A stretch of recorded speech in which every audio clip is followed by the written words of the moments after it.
हरे कृष्णा भक्तों, आज के इस वीडियो में मैं आप सभी के लिए लेकर आई हूँ कृष्ण जन्माष्टमी की व्रत कथा। भक्तों, कृष्ण जन्माष्टमी के दिन व्रत व पूजा करने से श्री कृष्ण भगवान अपने भक्त की सभी मनोकामना को पूर्ण करते हैं और जीवन में सुख समृद्धि का वास होता है।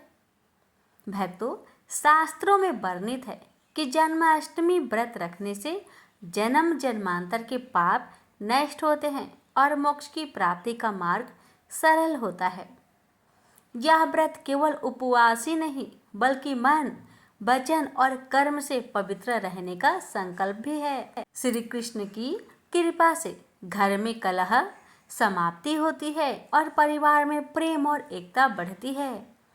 इस व्रत के दौरान कथा, भजन, कीर्तन और गीता पाठ करने से मन भगवान में एकाग्र होता है और आत्मा शुद्धि होती है। तो आइए श्रवण करते हैं जन्माष्टमी व्रत कथा। भगवान श्री कृष्ण की कृपा आप सभी भक्तों पर सदा सर्वदा बनी रहे। हरे कृष्णा। द्वापर युग में पृथ्वी पर राक्षसों के अत्याचार बढ़ने लगे। पृथ्वी गाय का रूप धरकर अपनी व्यथा सुनाने के लिए तथा अपने उद्धार के लिए ब्रह्मा जी के पास गए। ब्रह्मा जी सब देवताओं को साथ लेकर पृथ्वी को विष्णु के पास क्षीर सागर ले गए।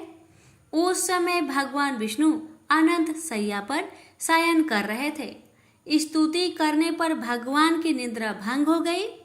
भगवान ने ब्रह्मा एवं सब देवताओं को देखकर उनके आने का कारण पूछा तो पृथ्वी बोली, हे भगवान, मैं पाप की बोझ में दबी जा रही हूँ, मेरा उद्धार कीजिए। यह सुनकर विष्णु बोले, मैं ब्रज मंडल में वासुदेव की पत्नी देवकी के गर्भ से जन्म लूंगा। तुम सब देवतागण ब्रज भूमि में जाकर यादव वंश में अपनी शरीर धारण करो। इतना कहकर भगवान अंतर्ध्यान हो गए। इसके पश्चात देवता ब्रज मंडल में आकर यदुकुल में नंद, यशोदा तथा गोप गोपियों के रूप में पैदा हुए। द्वापर युग के अंत में मथुरा में उग्रसेन राजा राज्य करते थे। उग्रसेन के पुत्र का नाम था कंस। कंस ने उग्रसेन को बलपूर्वक सिंहासन से उतारकर जेल में डाल दिया और स्वयं राजा बन गया। कंस की बहन देवकी का विवाह यादव कुल में वासुदेव के साथ निश्चित हो गया।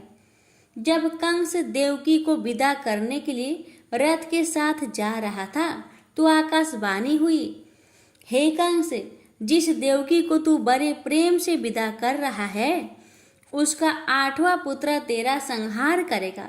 आकाशवाणी की बात सुनकर कंस क्रोध से भरकर देवकी को मारने को तैयार हो गया। उसने सोचा, ना देवकी होगी ना उसका कोई पुत्र होगा। फिर वासुदेव जी ने कंस को समझाया कि तुम्हें देवकी से तो कोई भय नहीं है, देवकी की 8वां संतान से तुम्हें भय है, इसलिए मैं इसकी 8वां संतान को तुम्हें सौंप दूंगा। तुम्हारी समझ में जो आए उसके साथ वैसा व्यवहार करना। कंस ने वासुदेव जी की बात स्वीकार कर ली और वासुदेव और देवकी को कारागार में बंद कर दिया। तत्काल नारद जी वहां आ पहुंचे और कंस से बोले कि यह कैसे पता चलेगा कि 8वां गर्भ कौन सा होगा? गिनती प्रारंभ से या अंतिम से गर्भ से कहां से शुरू होगी? कंस ने नारद जी के परामर्श पर देवकी के गर्भ से उत्पन्न होने वाले समस्त बालकों को मारने का निश्चय कर लिया। इस प्रकार एक एक करके कंस ने देवकी के 7 बालकों को निर्दयता पूर्वक मार डाला। भाद्रपद के कृष्णा पक्ष की अष्टमी को रोहिणी नक्षत्र में श्री कृष्ण का जन्म हुआ। उनके जन्म लेते ही जेल की कोठरी में प्रकाश फैल गया। वासुदेव देवकी के सामने शंख, चक्र, गदा एवं पद्मधारी चतुर्भुज भगवान ने अपना रूप प्रकट कर कहा, अब मैं बालक का रूप धारण करता हूँ। तुम मुझे तत्काल गोकुल में नंद के यहाँ पहुँचा दो और उनकी अभी अभी जन्मी कन्या को लाकर कंस को सौंप दो। तत्काल वासुदेव जी की हथकड़ियाँ खुल गई, दरवाजे अपने आप खुल गए, पहरेदार सो गए। वासुदेव कृष्ण को सूप में रखकर गोकुल को चल दिए। रास्ते में यमुना श्री कृष्ण के चरणों को स्पर्श करने के लिए बढ़ने लगी। भगवान ने अपने पैर लटका दिए। चरण छूने के बाद यमुना घट गई। वासुदेव यमुना पार कर गोकुल में नंद के यहाँ गए। बालक कृष्ण को यशोदा जी के बगल में सुलाकर कन्या को लेकर वापस कंस के कारागार में आ गए। जेल के दरवाजे पूर्वत बंद हो गए। वासुदेव जी के हाथों में हथकड़ियाँ पड़ गई। पहरेदार जाग गए। कन्या के रोने पर कंस को खबर दी गई।